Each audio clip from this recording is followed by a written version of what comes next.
उसका इलाज है या नहीं है, क्योंकि इलाज तो अभी तक सर्दी जुकाम का भी नहीं है, सर्दी जुकाम की भी कोई वैक्सीन नहीं है। क्या हम उससे डरते हैं? नहीं डरते हैं। क्यों? क्योंकि ज्यादा लोग नहीं मरते हैं। तो सबसे पहले डेथ रेट कैलकुलेट करते हैं कि एग्जैक्टली कितना है। कितने टेस्ट हुए? 40 लाख टेस्ट हुए, उसमें से 2 लाख लोगों को हुआ, तो नियर अबाउट एवरेज कितनी आई? 5%। अगर यही हमने 4 करोड़ टेस्ट करे होते तो कितने डिटेक्ट हो गए होते? अब तक 20 लाख हो जाते। 40 करोड़ करे होते तो कितने हो जाते? 2 करोड़ हो जाते। टोटल अगर कर लिए होते हमने टेस्ट 130 करोड़ का, तो कितना नंबर निकल करके आ जाता? Near about 5 crore. इसका मतलब 5 करोड़ लोगों को या तो आज की डेट में है या हो चुका है। और एक और मजे की बात यह है कि कोरोना में ऐसा नहीं है कि जिसको भी होता है उन सबके सिम्टम्स आते हैं। 80% से ज्यादा जो केसेस होते हैं वो असिम्टोमेटिक होते हैं, उनमें कोई सिम्टम्स नहीं आते हैं। यानी अगर मुझे हो गया है और मैं ठीक भी हो गया हूं तो मुझे पता तक नहीं है। वो तब मुझे पता लगेगा अगर मैं अपने एक टेस्ट कराऊंगा जिसको एंटीबॉडी टेस्ट बोलते हैं, और मेरी बॉडी में एंटीबॉडीज मिलेंगी, तब मैं कह सकता हूं कि हाँ मेरे को था और वो ठीक हो गया है। तो अभी अगर हम बेसिक सी कैलकुलेशन करें तो 5 करोड़ निकल करके आ रहा है नंबर। उसमें से डेथ कितनी हुई है? 5800। तो 5 करोड़ में से 5800 डेथ हुई है। पहले तो इसको कैलकुलेशन को हमको ठीक करना है। डेथ को अंडर रिपोर्ट करने का कोई तरीका नहीं है, बल्कि ओवर रिपोर्ट किया जा सकता है। ओवर रिपोर्ट कैसे? फॉर एग्जांपल आपकी बॉडी में टेस्ट हुआ, आपकी बॉडी में मिला कोरोना वायरस, लेकिन आपके अंदर पहले ही बहुत सारी प्रॉब्लम्स चली रही थी, तब भी आपकी किसी ना किसी वजह से डेथ होने ही वाली थी। बट क्योंकि ये कोरोना आया आपकी बॉडी में, इस वजह से आपकी डेथ हो गई, तो ये ट्रिगर कर गया। तो ये जो 5800 का नंबर है, ये इससे कम तो हो सकता है, इससे ज्यादा होने के चांसेस बहुत कम है। बट एक बार को हम मान लेते हैं कि इतना ही है नंबर, ना कम है ना ज्यादा है। तो कितनी परसेंटेज निकल करके आई? 5 करोड़ में से अगर 5800 डेथ्स हुई हैं तो क्या परसेंटेज निकल करके आई? Near about 0.01%। ये उससे बहुत कम है जितनी डेथ्स हमारे यहां पे होती हैं रोड एक्सीडेंट की वजह से। हर साल की अगर हम एक कैलकुलेशन देखें तो 1.5 लाख से ज्यादा डेथ हो जाती है इंडिया में रोड एक्सीडेंट्स की वजह से। हर 4 मिनट में एक डेथ होती है रोड एक्सीडेंट की वजह से। और अगर अभी आप देखोगे सड़कों पे एक बहुत ही फनी चीज नजर आ रही है। 2 व्हीलर पे जा रहे हैं, मास्क सबने लगाए हुए हैं, कभी भी नोट करना इस चीज को। हेलमेट नहीं पहने हुए, हेलमेट बहुत कम लोगों ने पहने हुए हैं। इससे हमको क्या समझ आ रहा है? क्या ये समझदारी है, बेवकूफी है? क्योंकि हेलमेट ना लगाने की वजह से उनके मरने के चांसेस उससे बहुत ज्यादा है, कई गुना ज्यादा है जितना कि कोरोना से मरने के उनके चांसेस है। तो ये डर है जो चारों तरफ फैल रहा है, और मीडिया डर को और बढ़ाता चला जा रहा है। और क्योंकि सही इंफॉर्मेशन किसी के भी पास में नहीं है, या सही कैलकुलेशन किसी के पास में नहीं है, ये जो अभी हम कर रहे हैं इसको मैथमेटिकल मॉडलिंग बोलते हैं। यानी एक डेटा को देख करके एक मॉडलिंग करी जाए और फिर समझा जाए कि एक्चुअल में जो सही डेटा है वो क्या है।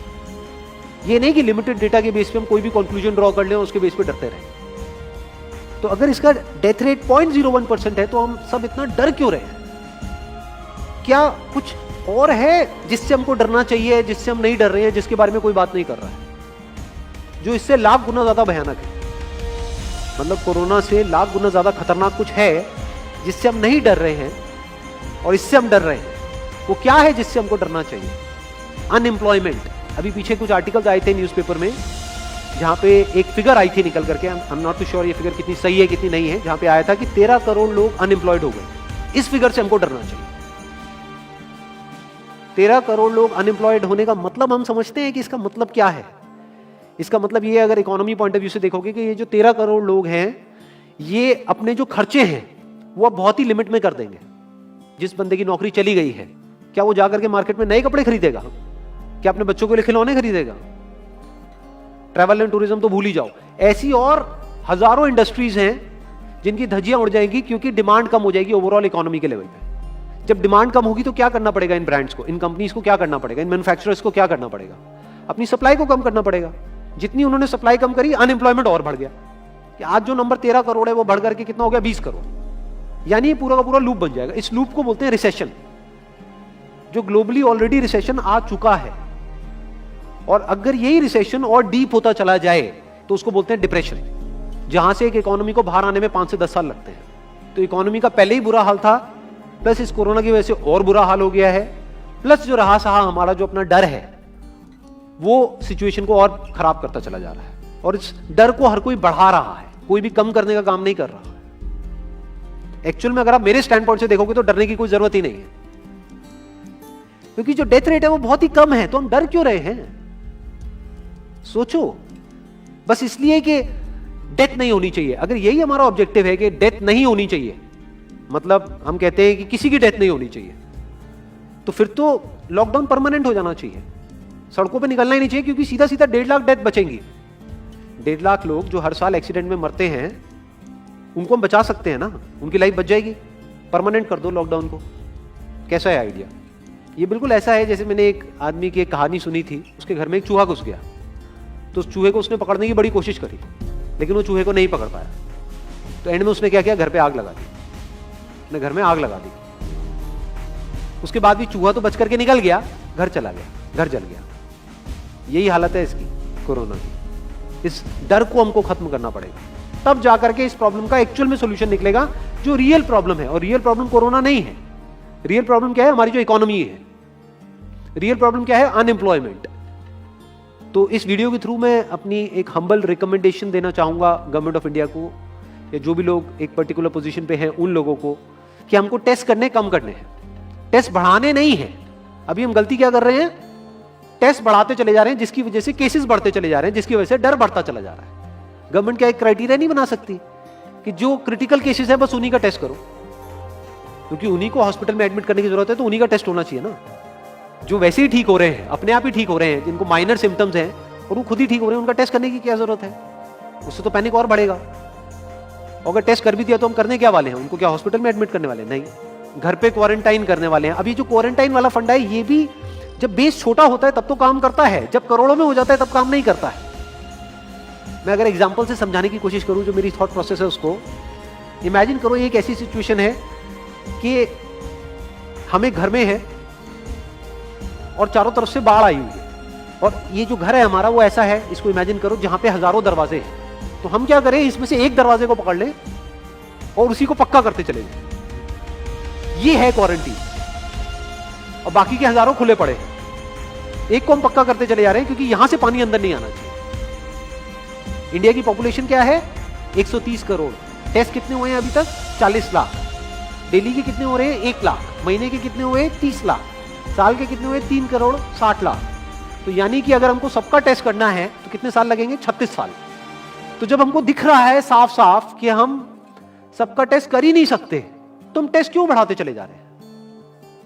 या तो सबका टेस्ट करो और सब में से सबको देख करके सबको क्वारंटाइन कर दो। ये बिल्कुल ऐसा हुआ कि वो जो घर है जिसकी मैंने अभी बात करी, या तो उसको हर तरफ से सिक्योर करो कि अगर उसके 1000 दरवाजे हैं तो एक को बंद मत करो, सारे बंद कर दो। तब आप कह सकते हो कि यहां पानी अंदर नहीं आएगा, कि हमने 130 करोड़ लोगों का टेस्ट कर लिया है, उसमें से केसेस निकल गए हैं 6 करोड़, और 6 करोड़ को हमने क्वारंटीन कर दिया है।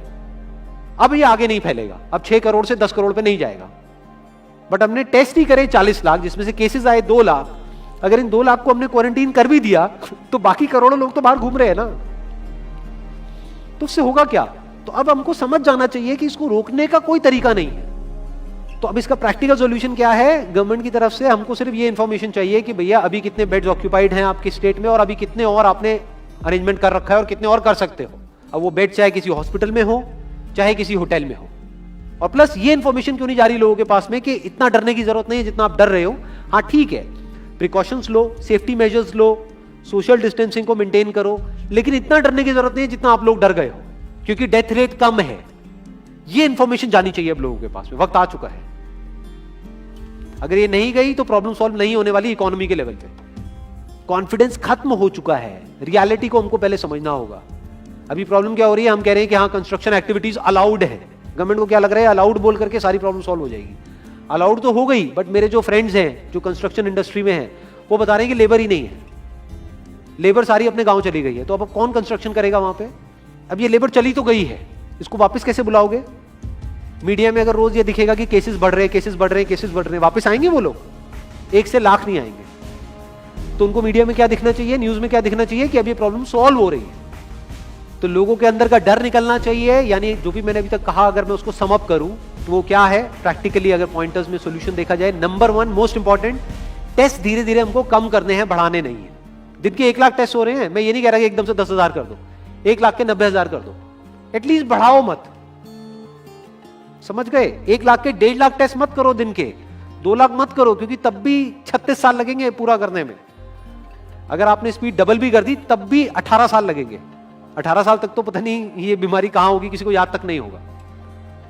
तो करना क्या है गवर्नमेंट को, अगर थोड़ा सा सेंसिबली चले कि टेस्ट को धीरे धीरे कम करते चले जाओ, यानी 1 लाख से 90,000 कर दो, फिर कुछ दिन बाद 80,000 कर दो, फिर 70,000 कर दो। इसकी वजह से क्या होगा, मीडिया में केसेस कम होते हुए दिखेंगे, अखबारों में केसेस कम होते हुए दिखेंगे, हर जगह पे जहां पे अभी आ रहा है कि अभी तक की सबसे बड़ी फिगर, आज तक के सबसे ज्यादा केसेस, वो सब धीरे धीरे कम हो जाएंगे। कम मीडिया में पैनिक फैलेगा, कम पैनिक फैलेगा लोगों में, धीरे धीरे लोग बाहर निकलना शुरू होंगे, जो अभी नीड ऑफ द आवर है। धीरे धीरे लोग बाहर निकलेंगे, धीरे धीरे डिमांड बढ़ेगी, धीरे धीरे लोगों में कॉन्फिडेंस आएगा, धीरे धीरे लोग जो गांव चले गए हैं वो वापस आएंगे। एक्चुअल में काम शुरू होगा, ऑन पेपर नहीं कि काम शुरू हो गया है, एक्चुअल में लोगों का काम शुरू होगा, लोगों का काम शुरू होगा, इकोनॉमी शुरू होगी। बिल्कुल ऐसा है जैसे 2 महीने के लिए आप किसी गाड़ी को बंद करके कहीं पे रख दोगे रात में, तो क्या होगा, बैटरी डाउन हो जाएगी, उस वक्त क्या करना पड़ेगा, उसको धक्का मारना पड़ेगा। तो अभी उस धक्के की जरूरत है, जंप स्टार्ट की जरूरत है। अब जो टाइम है वो डरने का नहीं है, इस डर को खत्म करने का है, क्योंकि कोरोना ने जितने लोगों को नहीं मारा, ये डर मारने वाला है असली। तो अब इस डर को खत्म करने का टाइम आ गया है। अब हम सबको मिलकर के दिमाग ये लगाना है, ये नहीं कि डर को कैसे बढ़ाएं, बल्कि दिमाग ये लगाना है कि डर को कैसे कम करें या खत्म करें, और लोगों के कॉन्फिडेंस को कैसे वापस से लेकर के आए।